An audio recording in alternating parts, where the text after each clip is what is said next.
हरिः ओम तत्सत्। श्रीमते रामचंद्राय नमः। श्रीमते रामानंदाचार्याय नमः। श्रीमते मलूकदासाय नमः। सीतानाथ समारंभां श्रीरामानंदार्य मध्यमाम् अस्मदाचार्यपर्यन्तां वन्दे गुरुपरम्पराम्। रामाय रामभद्राय रामचंद्राय वेधसे रघुनाथाय नाथाय सीतायाः पतये नमः। रघुनंदन राघव राम हरे सिया राम हरे सिया राम हरे। रघुनंदन राघव राम हरे सिया राम हरे सिया राम हरे। रघुनंदन राघव राम हरे सिया राम हरे सिया राम हरे।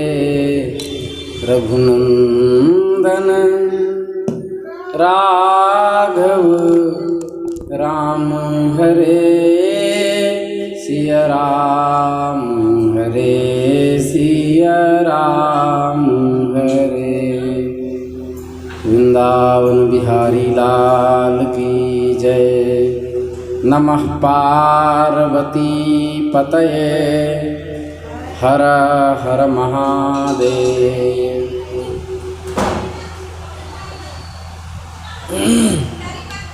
अनंत कोटि ब्रह्मांड नायक सर्वैश्वर्य परात्पर ब्रह्म जगदाधार जगदधिकरण जगदात्मा भगवान श्री हरि की असीम अनुकंपा से हम आप सब इस विशुद्ध सत्संग मंडप में मनुष्य जन्म धारण करने का सर्वश्रेष्ठ साधन सत्संग महाप्रभु के चरित्र के माध्यम से प्राप्त कर रहे हैं। हम लोग रस विषय पर चर्चा कर रहे थे और उस दिन हमने शांत रस दास्य रस पर चर्चा की। यह एक बहुत ही महत्वपूर्ण विषय है।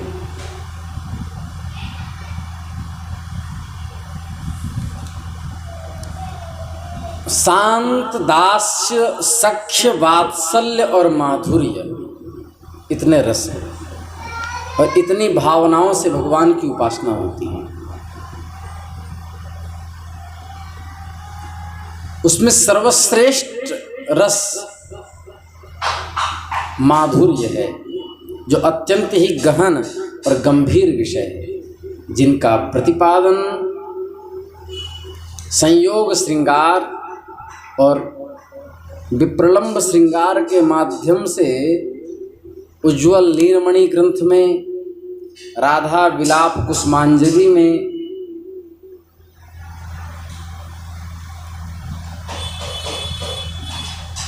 तथा महावाक्य में, अन्य दिव्याति दिव्य ग्रंथों में, गीत गोविंद आदि ग्रंथों में चर्चा हुई है। मधुर रस के विषय में भगवान श्री कृष्ण का स्वरूप क्या है? माधुर्योपासक भगवान को किस तरह से देखते हैं? माधुर्य भाव के उपासक तो उनका स्वरूप क्या है? ये प्रश्न बहुत सुंदर है, इसका समाधान जरूर जानना चाहिए। नव जलधर वर्ण, नव जलधर वर्ण मतलब नया समुद्र। नया समुद्र किसे कहते हैं? चातुर्मास्य के बाद समुद्र का जो रूप होता है वो नवीन हो जाता है। क्यों? कई प्रकार की नदियां उनमें मिलती हैं। नव जलधर वर्ण सुरम्य मधुर सर्व सुलक्षणों से युक्त बलवान नव यौवन युक्त श्री कृष्ण का स्वरूप। सुंदर वक्ता, प्रियभाषी, मीतभाषी, बुद्धिमान, प्रतिभावान, धीर, विदग्ध, चतुर, सुखी, कृतज्ञ, गंभीर, श्रेष्ठ, कीर्तिमान, रमणी, मनोहारी, नित्य नवीन, अतुल्य केली, सौंदर्यशाली, प्रियतम, बंसी बजाने वाले, ये स्वरूप भगवान के होते हैं। केशों में गजरा गुथा होता है। केवल भगवान के चरण युगल का सौंदर्य करोड़ों करोड़ों कामदेवों को लज्जित कर देता है। भगवान इतने सुंदर लगते हैं।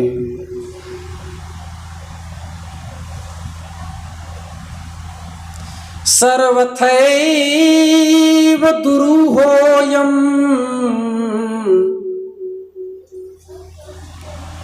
अभक्तैर्भगवद्रसः। भक्ति रसामृत सिंधु का श्लोक है। दुरूह है अभक्त के लिए यह भक्ति रस, यह माधुर्य रस, भगवद रस इसको कहते हैं। सबको नहीं मिल सकता गोपियों का प्रेम। तत्पादाम्बुज सर्वस्वैर्भक्तैरेवानुरस्यते, भक्तैरेवानुरस्यते।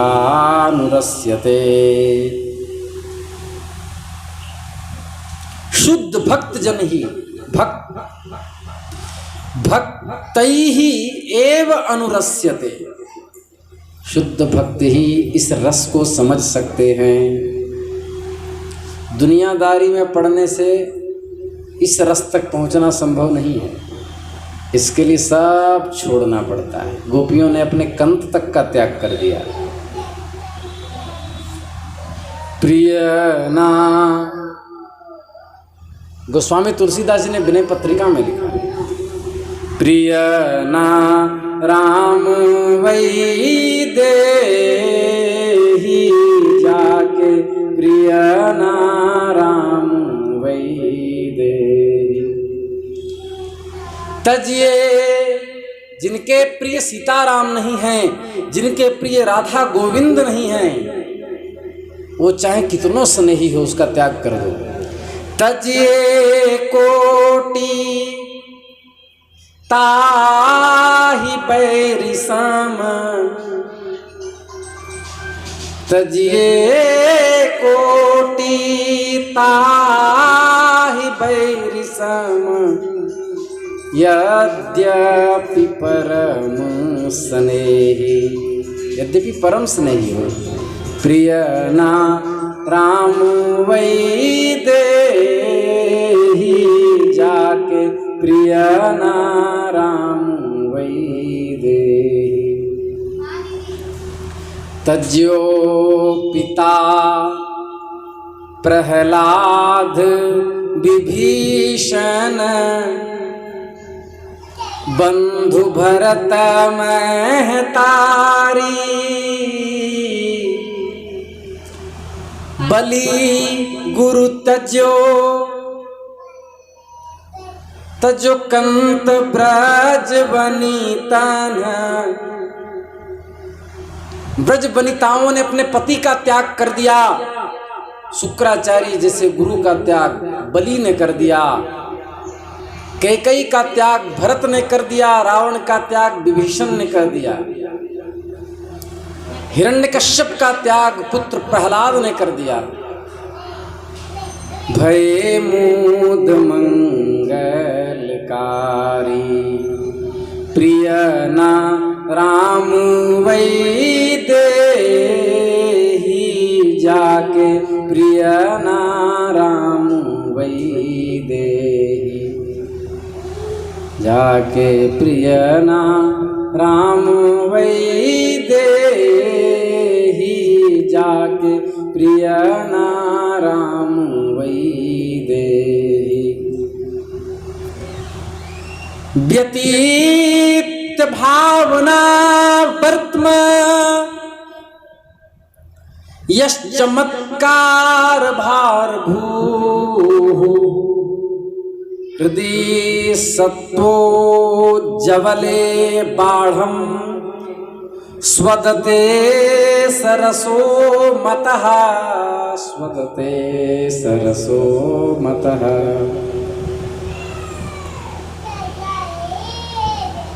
जिनके हृदय में भक्ति गंध नहीं है, जिनके अंतःकरण में तनिक भी भक्ति नहीं है, जिनका हृदय जड़ोदित भावों से परिपूर्ण है, जो स्वभाव से ही संस्कार से ही तर्कशील हैं, हर चीज में तर्क करते रहते हैं, जिनका हृदय सूखा है, वे कदापि इस माधुर्य रस का अनुभव नहीं कर सकते।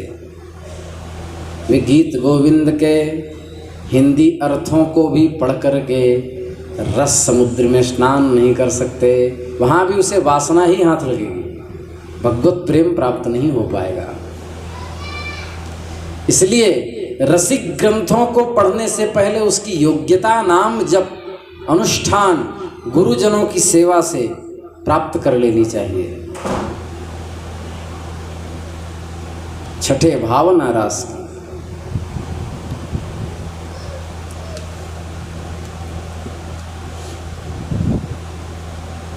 मनुष्य भावना पथ की सीमा को पार कर कोई चमत्कार, किसी चमत्कार के आश्रय में पड़ा रहता है और निरंतर भगवत गुणानुशील हो करके ईश्वर की आराधना करता रहता है, तब जा करके धीरे धीरे अंतःकरण शुद्ध होता है। तब फिर जब अंतःकरण पूरी तरह विशुद्ध हो जाता है,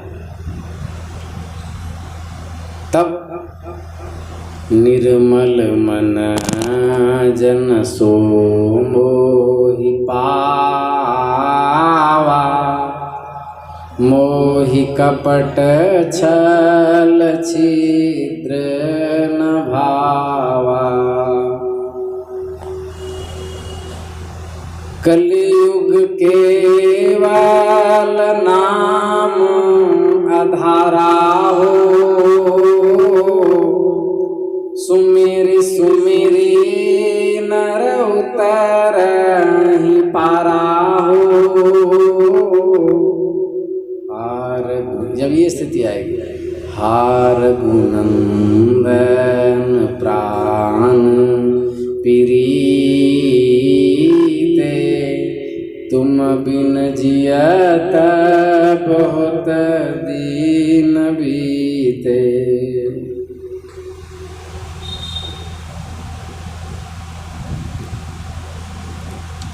शुद्ध सत्व में स्थित होने पर ईश्वर की प्राप्ति संभव है। जीव जब तक जड़ जगत में बद्ध रहता है, तब तक उसका शुद्ध सत्व स्पष्ट रूप से दिखाई नहीं देता। जो सत्व अनादि और अनंत है, नित्य नवीन रूप में वर्तमान है, जो भूत भविष्य रूप खंड काल के द्वारा दूषित नहीं होता, जो नित्य है, शाश्वत है, सत्यम विज्ञानम आनंदम ब्रह्म, उपनिषद वाक्य के अनुसार सत्य स्वरूप है, ज्ञान स्वरूप है, आनंद स्वरूप जो परमात्मा है, जो भक्तों का प्रिय है, जो सर्वदा चमत्कारिता से पूर्ण रहता है, उसी को शुद्ध सत्व कहते हैं। शुद्ध सत्व मतलब ब्रह्म।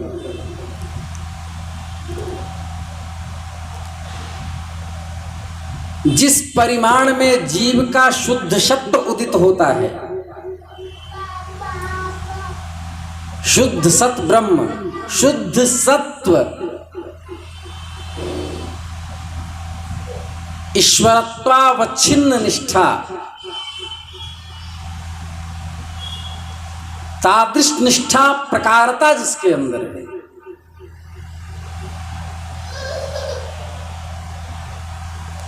जितने परिमाण में जीव का शुद्ध सत्व उदित होगा, उतने ही परिमाण में उस जीवात्मा की शुद्धि होगी और उतना ही वह परमात्मा के निकट जाएगा।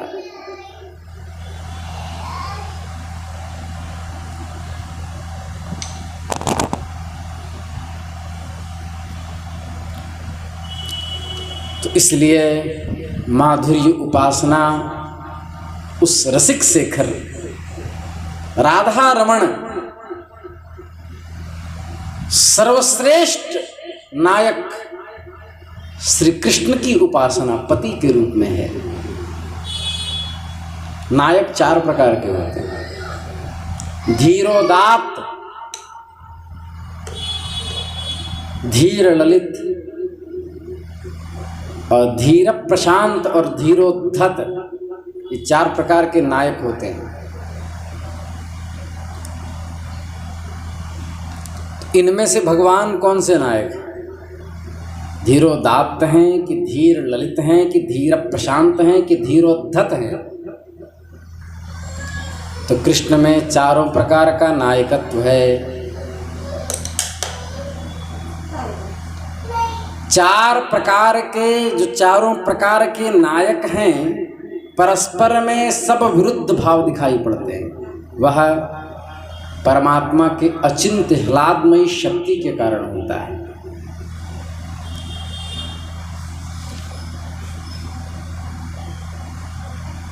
देखिए, मधुर रस में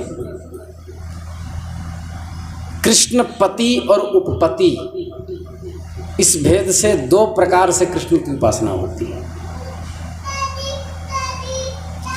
परतत्व में निर्विशेष भाव का योग करने से कोई रस ही नहीं रहता। ध्यान से सुने, बहुत बड़ी बात है। छांदोग्योपनिषद के 8:13 में आया, रसो वैसः, अर्थात उसमें, उस परब्रह्म में वह रसस्वरूप ही है। निर्विशेष ब्रह्म में रस का सर्वथा अभाव है, वो रस है भी नहीं भी। लेकिन सविशेष ब्रह्म में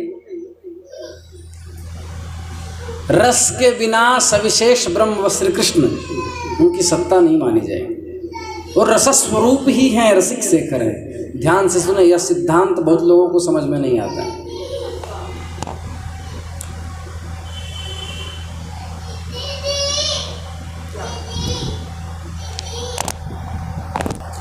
निर्विशेष भाव से निर्गुण परमात्मा, निर्विशेष भाव से कुछ मात्रा में ईश्वर भाव नामक सविशेष ब्रह्म की उपासना श्रेष्ठ है।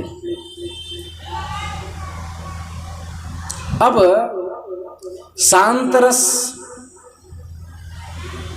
ईश्वर भाव से उपासना की जाती है। मैं जीव हूँ, वो परमात्मा हैं, वो श्रेष्ठ हैं, हमें उनकी उपासना करनी चाहिए। जैसे तारागण सूर्य की उपासना करते हैं, क्योंकि उसी के प्रकाश से प्रकाशित होते हैं। तो दास्य रस का प्रभु भाव, मैं दास हूँ मेरे प्रभु हैं, वह शांत रस के ईश्वर भाव से ऊंचा है, क्योंकि इसमें संबंध हो गया। उसमें है वो परमात्मा मैं जीव, लेकिन इसमें हुआ वो मेरे प्रभु मैं उनका दास। तो दास्य रस जो है वह शांत रस की अपेक्षा श्रेष्ठ है, प्रभु भाव उसका श्रेष्ठ है। वात्सल्य रस, जो वात्सल्य भाव है, वात्सल्य रस में ईश्वर में पुत्र भाव, ये प्रभु भाव से श्रेष्ठ है।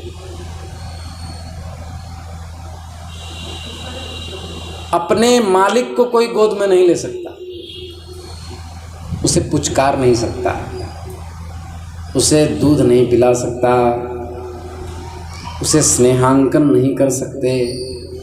लेकिन वात्सल्य में श्री कृष्ण को दुग्धपान भी करवाया जा सकता है, गोद में खिलाया जा सकता है, छड़ी लेकर के धमकाया भी जा सकता है। भगवती कुंती कह रही हैं,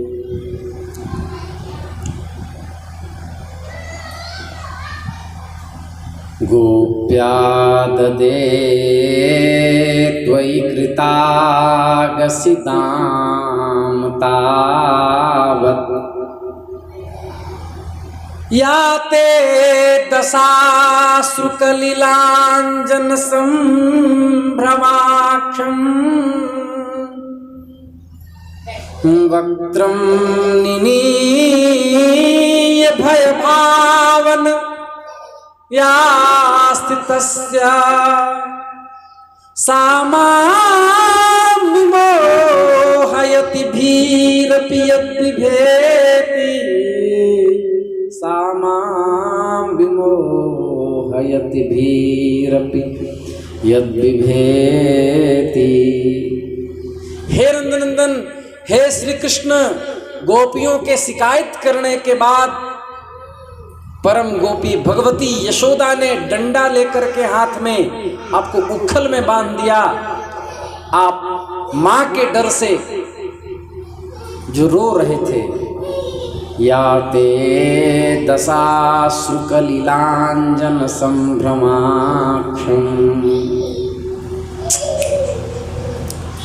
मां के धमकाने पर आपके नेत्रों से डर के मारे जो अश्रुधार बह रहे थे, उन अश्रु कणों में लिपटा हुआ जो काजल की लिपटी हुई काजल की कालिक, और ऊपर से वक्त्रम निनीय भय भावनया स्थितस्य, ऊपर से आपने हाथ से ऐसे ऐसे मल दिया। एक तो अश्रु कण में काजल लिपटा हुआ, फिर ऐसे ऐसे नेत्रों को मल दिया, तो संपूर्ण जो काजल जो कपोलों पर लग गए। सा मां विमोहयति भीरपि यद्बिभेति, रूप मुझे मोहित कर लेता है। क्यों मोहित कर लेता है? क्योंकि जिससे साक्षात भय भी कांपता है, वो आज मां के एक छोटे से डंडे से कांप रहे हैं। ये है वात्सल्य रस। तो हम लोग क्या सुन रहे हैं? शांत रस में ईश्वर भाव की अपेक्षा दास्य रस के प्रभु भाव की श्रेष्ठता, दास्य रस के प्रभु भाव की श्रेष्ठता अपेक्षा वात्सल्य भाव में पुत्र भाव की श्रेष्ठता।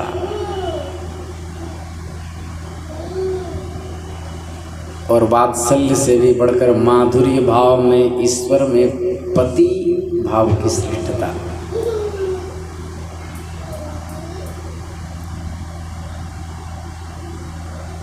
वात्स्यायन आदि सूत्रों में माधुर्य रस का जो भौतिक रूप से वर्णन है वह तो व्यासपीठ का विषय नहीं, लेकिन फिर भी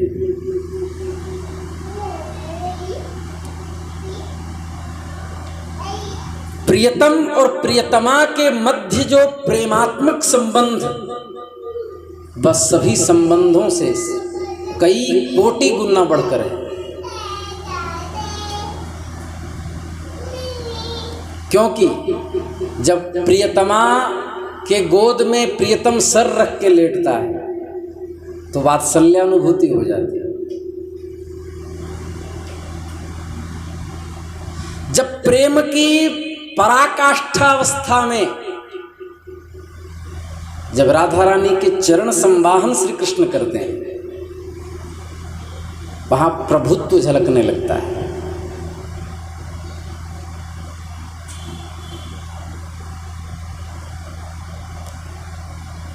जब विरहावस्था में अपने सर्वस्व प्रेम धन को विरहाकुल अवस्था में प्रिया प्रीतम स्मरण करते हैं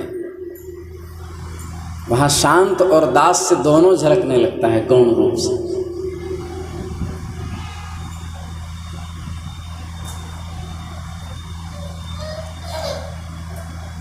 सूरत नाथ ते सुखदासिका गोपी गीत वरद निघ्न तो स्नेह किम बधा नेह किम बधः विषजलाप्ययात् व्याल राक्षसात् वर्षमारुताद् वैद्युतानलात्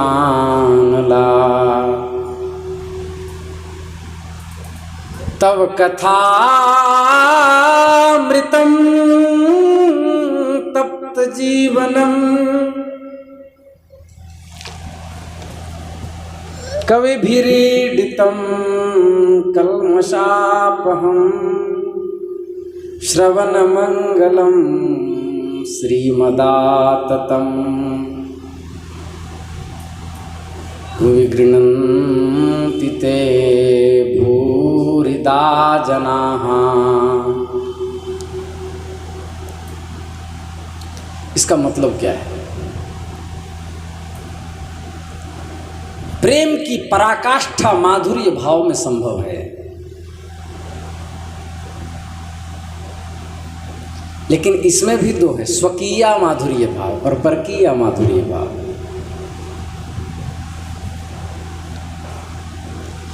धार्मिक शास्त्र अर्थात धर्म शास्त्र अनुसार पर पुरुष अनुरक्त स्त्री को नरक जाना पड़ता है, लेकिन जहां श्री कृष्ण नायक हों और उनको पतित्वेन उनको पति रूप से कोई उपासित गोपिकाएं हैं तो वह परम धर्म बन जाता है, क्योंकि यहाँ पर नायक कोई लौकिक और इस प्राकृत पार्थिव नायक नहीं है, इस जगत का नायक नहीं है, वो प्राण घन धन श्री कृष्ण है। इसलिए वहाँ पर यह नियम लागू नहीं होता। और कहना न होगा जो प्रेम स्वीय स्त्री में उत्पन्न होगा उससे कई गुना अपेक्षा प्रेम परकीय भाव में उत्पन्न होता है।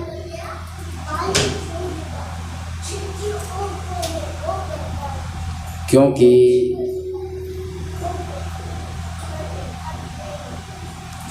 आत्माराम लेकर परकीय मधुर रस की विस्तृत सीमा निर्धारित आचार्य करते हैं। जब कोई साधारण जीव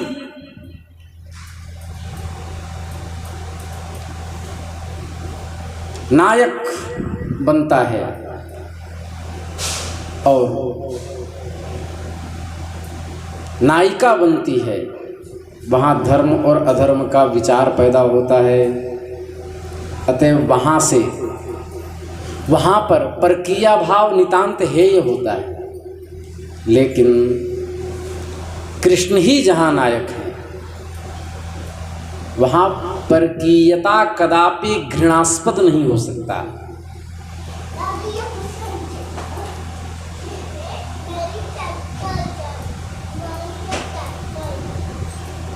इसलिए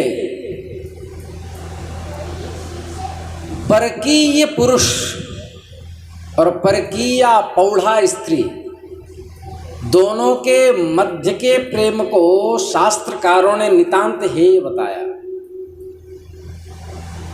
लेकिन गोपिका और श्री कृष्ण के प्रेम को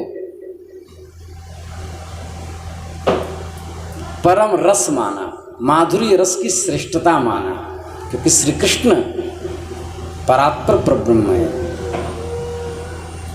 वहाँ पर जैविक भाव संभव नहीं, तो माधुर्य रस में परकीया भाव और स्वकीय भाव दोनों प्रसिद्ध हैं। ये माधुर्य रस की हम लोग चर्चा आज की।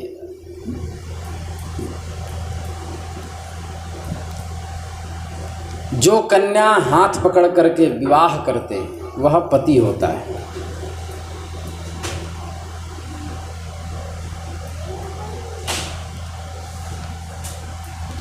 प्रेम सर्वस्व रूप जो राग और आसक्ति में पड़कर धर्म का उल्लंघन करते हैं वे उपपति होते हैं।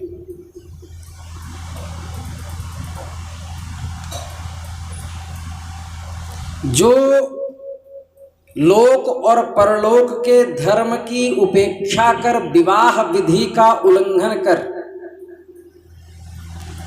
पराये में आत्मसमर्पण करती है वह परकीया कहलाती है। इसमें भी दो ठो है, एक कन्या एक परोढ़ा। माधुर्य रस का बहुत विस्तार विवेचन है। कन्या अर्थात पाणी ग्रहण से पहले जिन्होंने श्री कृष्ण को पति मान लिया है। कई जगह पर श्रीमद् भागवत में ही आया, पति के चरण संवाहन कर रही हैं। ये हुई परोढ़ा, और श्री कृष्ण की वंशी को सुन करके सोए पति को छोड़ करके चरण दबाना भूल गई और भगवान के सन्निकट पहुंच गई। भगवान ने कहा भी कि हमको छोड़कर तुम लोग घर चली जाओ, लोग क्या कहेंगे। तो उन्होंने कहा कि लोगों की हमें चिंता नहीं, हमने जिस लिए जन्म लिया है उसके लक्ष्य और उसके निमित्त सब आप ही हैं।